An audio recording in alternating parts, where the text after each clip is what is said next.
दिल्लीतील शेतकऱ्यांच्या आंदोलनाला पाठिंबा देण्यासाठी नाशिकमध्ये काँग्रेसही रस्त्यावर उतरली आहे। केंद्राच्या कृषी कायद्याविरोधात काँग्रेसकडून नाशिकच्या जिल्हाधिकारी कार्यालयासमोर धरणे आंदोलन करण्यात आलं। दिल्लीतील आंदोलक शेतकऱ्यांच्या मागण्या सरकारनं मान्य कराव्यात, केंद्राचे नवे कृषी कायदे सरकारनं ताबडतोब रद्द करावेत अशा मागण्या यावेळी काँग्रेसकडून करण्यात आल्या आहेत। यावेळी काँग्रेस पदाधिकारी शोभा बच्चाव यांनी अधिक माहिती दिली। शेतकऱ्यांच्या विरोधामध्ये केंद्र शासनाने जे काही काळे कायदे अंमलात आणलेले आहेत त्याच्या विरोधामध्ये हा संघर्ष या ठिकाणी सुरू आहे। हे आंदोलन गेल्या 2 महिन्यापासून या ठिकाणी महाराष्ट्र प्रदेश काँग्रेस कमिटीच्या वतीने आणि अखिल भारतीय काँग्रेस कमिटीच्या वतीने या ठिकाणी आम्ही करतो आहोत।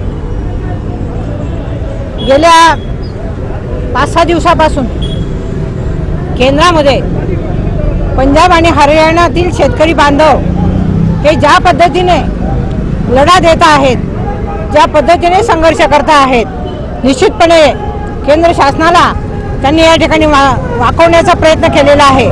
केंद्र शासनाने जे काही आश्वासन दिलं होतं की शेतकऱ्यांना आम्ही हमी भाव देऊ, त्यांचं जे उत्पादन आहे ते दुप्पट आम्ही या ठिकाणी त्याला भाव देऊ, असं न करता ते निम्म्यावरती त्यांनी आणलेलं आहे।